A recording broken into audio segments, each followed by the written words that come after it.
seluruh remaja yang Tuhan cintai. Apa kabarnya adik-adikku, anak-anakku yang terkasih di dalam nama Tuhan? Hari ini kita bersyukur karena Tuhan masih memberikan kesempatan bagi kita untuk dapat menerima ataupun kami menyampaikan firman Tuhan di renungan di ibadah remaja GBKP yang Tuhan sudah persiapkan bagi kita sekalian. Sebelum saya sampaikan firman ini, mari kita membuka hati kita, membuka pikiran kita. Kita fokus kepada panggilan Tuhan, agar di dalam menerima firman ini, kita diberkati oleh kebaikan Tuhan. Roh Kudus Tuhan turun atas diri kita, pribadi lepas pribadi. Mari kita berdoa. Kebaikan dan pertolongan-Mu Tuhan, kami syukuri sepanjang hidup kami. Izinkan kami pada hari ini, seluruh remaja GBKP dipersiapkan dengan kuasa Roh-Mu ya Tuhan, agar anak-anak kami remaja, adik-adik kami remaja, mereka menjadi anak-anak Tuhan yang selalu takut akan Engkau, yang selalu setia hidupnya di dalam pimpinan Roh-Mu ya Tuhan. Izinkan mulut kami dan berikan berkat-Mu menguasai mulut dan perkataan kami hari ini dan sampai selama-lamanya. Di dalam nama Yesus kami mengucap syukur dan berdoa. Haleluya. Amin. Adik-adik remaja, mari kita membaca Efesus pasal 6 ayat 14 sampai dengan ayat 18. Kami akan membacakan firman ini kepada kita sekalian. Perlengkapan rohani. Jadi berdirilah tegap, berikat pingganglah kebenaran dan berbaju jirahlah keadilan. Kakimu bersuratkan kerelaan untuk memberitakan Injil damai sejahtera. Dalam segala keadaan pergunakanlah perisai imanmu, sebab dengan perisai itu kamu akan dapat memadamkan semua panah api dari si jahat. Dan terimalah ketopang keselamatan dan pedang roh, yaitu firman Allah. Dalam segala doa dan permohonan, berdoalah setiap waktu di dalam roh dan berjaga-jagalah di dalam doamu itu dengan permohonan yang tak putus-putusnya untuk segala orang kudus. Demikian firman Tuhan yang menjadi bacaan kita di ibadah remaja GBKP di minggu ini. Shalom buat seluruh remaja. Apa kabarnya adik-adikku? Besar harapan kita. Demikian juga harapan Tuhan bagi kita. Kita selalu bersuka cita di dalam Tuhan. Kita kuat dalam penyertaan Tuhan. Kita mampu untuk dapat menjalani hari-hari kita, agar penyertaan Tuhan itu memampukan kita selalu mempersembahkan yang terbaik bagi Tuhan. Hari ini adik-adik, yang menjadi tema kita adalah berjaga-jaga. Apa makna dari sebuah berjaga-jaga? Berjaga-jaga merupakan satu perintah kepada kita. Bagaimana perintah itu layaknya sebagai seorang prajurit yang diberikan komando kepada mereka harus berjaga-jaga. Dan prajurit tersebut harus siap sedia, menunjukkan kesiapan mereka untuk patuh terhadap perintah yang diberikan kepada mereka.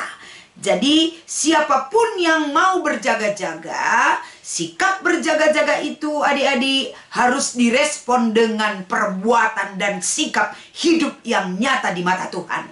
Tidak boleh kita katakan aku berjaga-jaga tapi tidak ada sikap yang kita tunjukkan di mata Tuhan.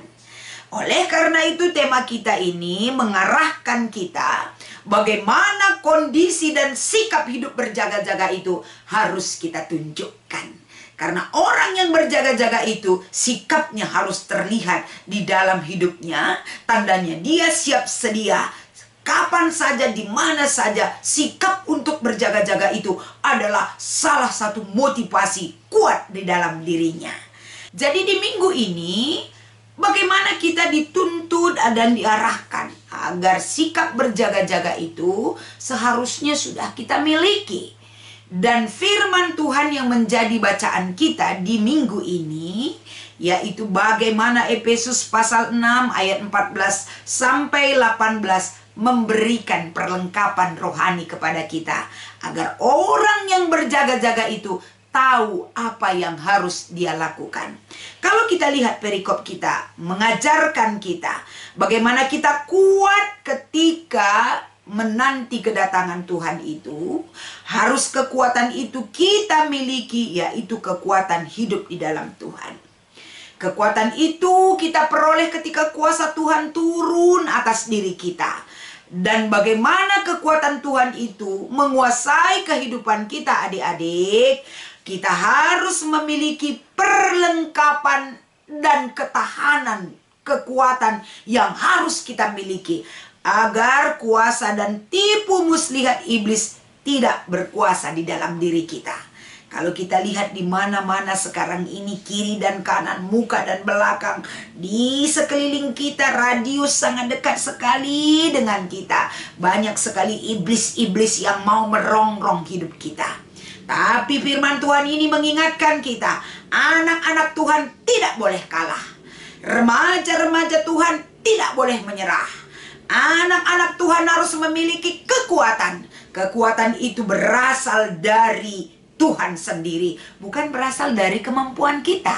Karena kemampuan kita terbatas dan keterbatasan kita itu bisa dipakai iblis untuk menguasai hidup kita. Tapi di dalam diri kita, roh Allah ada di dalam diri kita. Kekuatan Tuhan dia berikan kepada kita dan kita hidup dalam pimpinan roh Tuhan.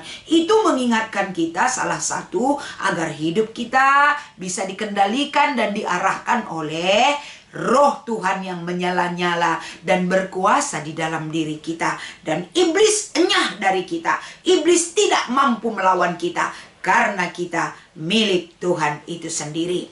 Kalau kita mulai dari ayat yang ke-14, jelas dikatakan berdiri tegap. Itu adalah sikap orang yang berjaga-jaga. Tidak tidur-tiduran, tidak lemas, tidak seperti orang tidak memiliki semangat, tapi berdiri tegap.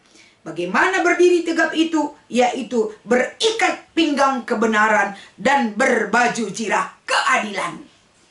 Itu menjadi identitas yang jelas bagi anak-anak Tuhan. Kaki kita berkasutkan kerelaan untuk memberitakan Injil damai sejahtera.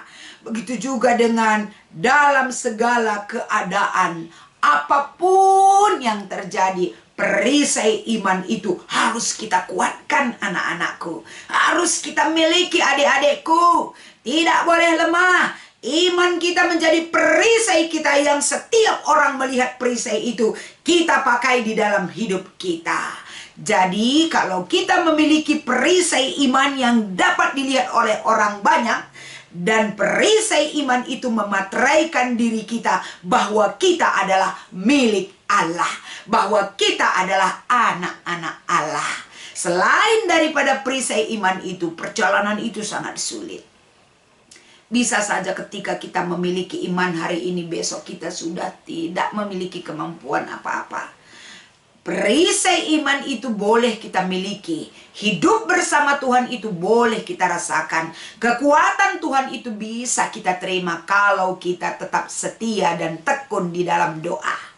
Jadi melalui firman Tuhan ini mengarahkan kehidupan kita agar berjaga-jaga itu senjata rohani, kelengkapan rohani sudah Paulus ingatkan melalui firman ini dari Efesus pasal 6. Jadi selanjutnya kalau kita bandingkan dengan Matius pasal 25 tadi.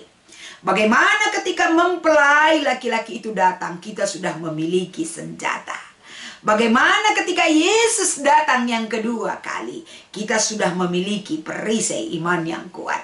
Bagaimana ketika Yesus itu belum datang, kita selalu tekun di dalam doa. Bagaimana ketika Yesus itu sudah datang, doa kita menghantarkan kita masuk ke dalam pesta pernikahan, yaitu kerajaan surga bersama Kristus Yesus yang menanti dan yang akan datang bagi kehidupan kita. Dia menantikan kita, kita menantikan dia. Sehingga pesta pernikahan itu akan meriah bersama para pengikut Yesus, para anak-anak Tuhan, dan mempelai laki-laki itu memberikan kita perjamuan yang terindah dalam pesta pernikahan. Karena perjamuan itu sudah dipersiapkan untuk saudara dan saya. Anak-anak Tuhan dimanapun berada, jangan sempat kita diperdaya oleh iblis. Karena iblis itu jahat. Iblis itu adalah musuh kita. Tapi teman yang sejati adalah Yesus Kristus, Sang Mempelai yang akan kita nantikan kedatangannya yang kedua kali. Berjaga-jaga hidup kita, bekali diri kita dengan perisai iman, dan berikan diri kita untuk tekun di dalam doa. Pakai keadilan dan kebenaran menjadi perisai yang terlihat dalam kehidupan orang yang memiliki iman. Selamat mengikuti ibadah hari Minggu ini. Tuhan Yesus memberkati. Kita berdoa. Terima kasih Tuhan buat firman yang mengingatkan kami. Mampukan kami selalu memakai perisai iman, dan kami setia di dalam doa agar anak-anak Tuhan, khususnya di remaja, mereka diberikan kekuatan dan kemampuan berdasarkan pertolongan Tuhan. Roh-Mu ada di dalam diri mereka, dan Roh Tuhan tetap menyala-nyala menguasai setiap kehidupan anak remaja yang Tuhan kasihi. Terima kasih Tuhan, kami bersyukur dan berdoa. Di dalam nama Yesus kami datang kepadamu. Haleluya, amin.